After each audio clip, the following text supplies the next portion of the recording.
Si vous aimez cette vidéo, n'hésitez pas à vous abonner à la chaîne du média et à activer la cloche. Ouais!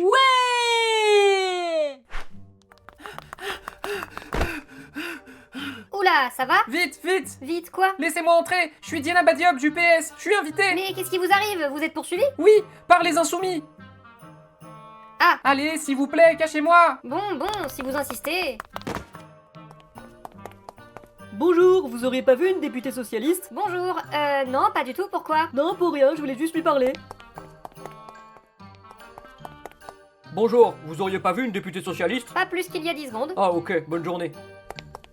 C'est bon, ils sont partis? Oui, mais vous inquiétez pas, c'était pas vous qui cherchez, c'était une députée socialiste. Mais je suis une députée socialiste! Je suis Diana Badiop, je vous ai dit! Oh, désolé, j'ai une super mauvaise mémoire des visages. L'autre jour, j'ai confondu Bruno Retailleau avec un militant d'extrême droite. Vous avez rien confondu? Ah, si vous le dites. Mais pourquoi vous vous cachiez? Ils allaient vous faire du mal? Non, pas du tout, mais j'ai vraiment pas la foi de me montrer devant eux après avoir refusé de censurer Bayrou. C'est trop la honte. Ah oui, c'est compréhensible. Bonjour et bienvenue dans l'heure des briques, votre émission qui décrypte l'actualité de façon très objective. Dans les informations vérifiées des derniers jours en Israël, le ministre d'extrême droite Itamar Ben-Gvir a quitté le gouvernement Netanyahou en opposition à l'accord trouvé avec le Hamas, se déclarant indigné qu'on ne puisse pas continuer à tuer des Palestiniens. Réseaux sociaux, Jean-Luc Mélenchon a qualifié de sottise le fait de quitter le réseau X, affirmant qu'il fallait que ce départ, s'il devait se faire, devait être le fruit d'une décision collective, au sens insoumis, c'est-à-dire une décision où c'est lui qui décide à la fin. Censure du gouvernement, cela fait bientôt une semaine que nous sommes sans nouvelles du leadership d'Olivier Faure, après que François Hollande est allé négocier directement avec le Premier ministre François Bayrou un accord de non-censure. Pour commenter ces informations, je serai tout d'abord accompagné du Premier ministre israélien Benyamin Netanyahou. Benyamin Netanyahou, bonjour. Bonjour. Bah, pourquoi vous êtes à distance? Parce qu'il y a un mandat d'arrêt contre moi. Ah oui, c'est vrai, j'avais presque oublié. Également avec nous, notre analyste économique Jean-Michel Financier. Jean-Michel Financier, bonjour. Bonjour. On continue avec la députée socialiste Diana Badiop. Diana Badiop, bonjour. Bonjour! Et on termine ce tour de table avec... Je suis votre président. Ah oui, c'est vrai, le président de la République, Emmanuel Macron. Emmanuel Macron, bonjour. Salut les connards. Notre premier sujet sera le cessez-le-feu dans la bande de Gaza. Cet accord précaire, trouvé entre Israël et le Hamas, inclut le retour des otages capturés par le mouvement islamiste, ainsi que la libération de dizaines de prisonniers palestiniens par Israël. Benyamin Netanyahou, êtes-vous satisfait de l'accord qui a été trouvé? Oui, très. Je vais pouvoir retourner devant mes électeurs en leur montrant que j'ai réussi à libérer les otages et que je suis le grand négociateur de la paix. Oui, enfin, il se dit que c'est surtout parce que Donald Trump a promis l'enfer au Moyen-Orient en cas d'absence de signature que vous avez finalement accepté. Oui bon, bah ça va. Ah oui alors, ça va très bien. Jean-Michel Financier, vous saluez vous aussi la nouvelle de l'accord de cessez-le-feu? Bon, je le prends avec prudence, parce que Benjamin, il a la cachette facile, mais c'est quand même super. Vous êtes heureux pour les civils gazaouis qui peuvent espérer retrouver un semblant de vie normale? Mais non, soyez pas stupides, je m'en fous de ça. La bande de Gaza a été complètement détruite. Donc va falloir la reconstruire. Et pour la reconstruire, va falloir de l'argent. Et cet argent, va falloir l'emprunter.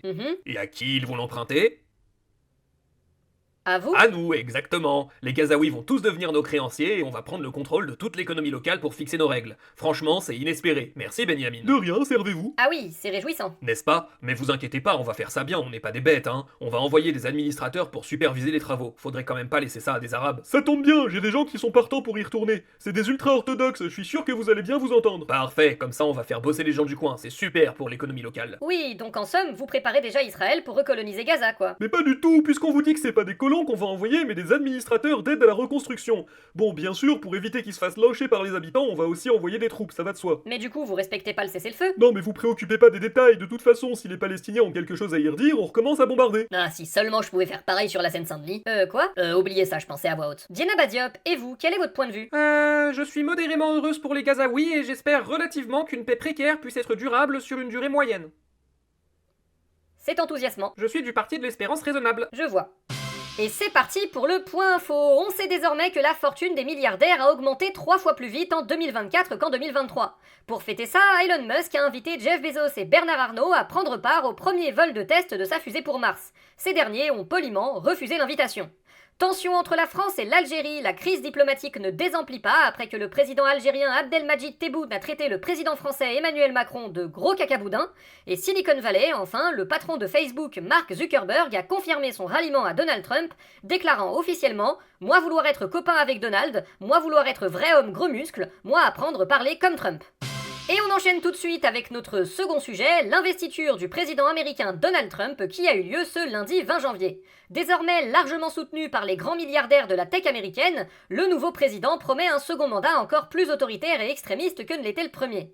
Emmanuel Macron, que pensez-vous de cette situation? Je tiens à me poser en opposant à la politique autoritaire américaine. Elon Musk est à la tête d'une internationale réactionnaire et il déstabilise la démocratie partout dans le monde. Très bien, et vous allez faire quoi contre ça? Eh ben, je vais continuer à poster ma communication officielle sur les réseaux sociaux de Musk et Zuckerberg, et je vais continuer à inviter Musk en France pour discuter business. Et ça, c'est censé aider à lutter contre l'international réactionnaire d'Elon Musk. Non, du tout, mais au moins on va se faire du blé. Je vois. Diana Badiop, vous craignez davantage le retour de Donald Trump à la Maison-Blanche? Oui, je crains un petit peu la persécution des minorités et il y a un léger risque de mise en place possible d'un régime fasciste aux États-Unis.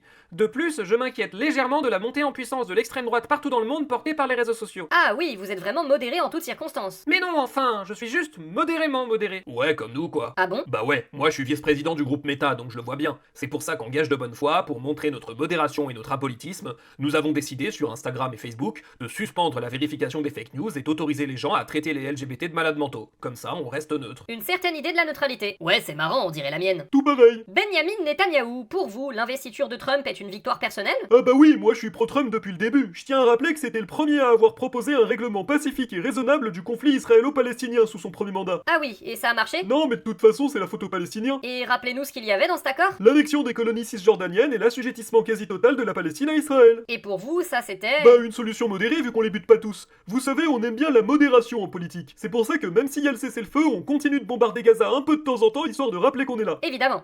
Et retournons maintenant en France pour nous intéresser au plan du nouveau gouvernement. Guten Tag, mein Premier Minister. Guten Tag, Inner Minister Retailleau. Comme vous le voyez, je suis en pleine réflexion stratégique. Quelle est-elle, mein Premier Minister? Eh bien, je réfléchis à un moyen de trianguler à la fois la gauche et l'extrême droite pour faire augmenter la popularité de mon gouvernement. Et votre réflexion, que tout le monde sait profonde, rapide et efficace, a-t-elle accouché d'une idée, mein Premier Minister? Eh bien, non, Inner Minister Retailleau. Pas du tout. Vous en avez pas une, vous? Eh bien, maintenant que vous me posez la question, si, j'en ai une. Ah, super! C'est une idée subtile, d'une finesse politique rare et surtout novatrice, mein Premier Minister. Oh! Dans le sens où personne ne l'a jamais proposé avant. Formidable, Inner Minister Retailleau. Je vous écoute. Supprimer l'AME et proposer une nouvelle loi immigration. Ah, Alors? quelle bonne idée! Ah, vous voyez, mein Premier Minister. Mais il y a quelque chose qui m'embête, Inner Minister Retailleau. C'est effectivement un excellent moyen de trianguler l'extrême droite, mais je ne vois pas en quoi ça va trianguler la gauche. Eh ben, par gauche, vous entendez votre parti, non? Ben oui, vous êtes à gauche. En tout cas, vous êtes à ma gauche. Ah oui, ça c'est sûr, je suppose. Donc vous voyez, ça fonctionne. En proposant ça, je vous triangule vous, la gauche, et aussi l'extrême droite. Et sinon, je vous ai déjà dit que j'adorais vos sourcils. Oh, vraiment? Bon, dans ce cas, c'est d'accord. Ouais! Votre acuité vous honore, mein Premier Minister. Vous avez l'œil pour repérer les bonnes idées. Bah ouais, c'est normal, j'ai des beaux sourcils. N'est-ce pas?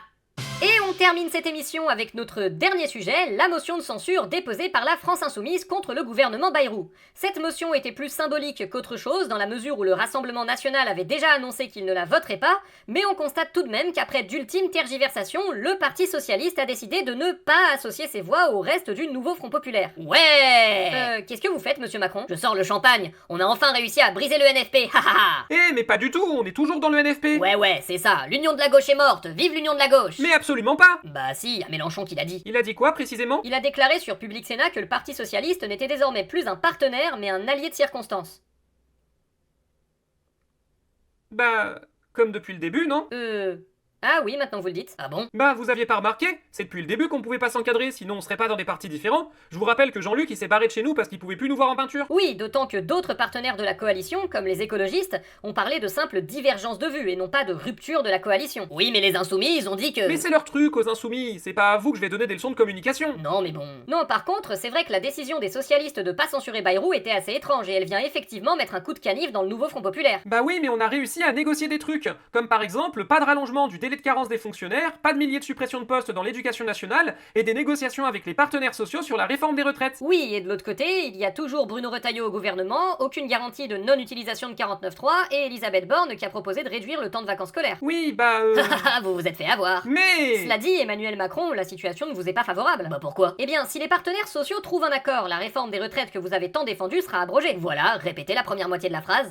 Si les partenaires sociaux trouvent un accord? Voilà, suffit de faire en sorte que les partenaires sociaux trouvent pas d'accord. Et ça va être super facile. Pour rappel, il y a le MEDEF dans les partenaires sociaux. Oui, vu comme ça, autant dire que c'est mal barré. Nous vous souhaitons une soirée. À bientôt!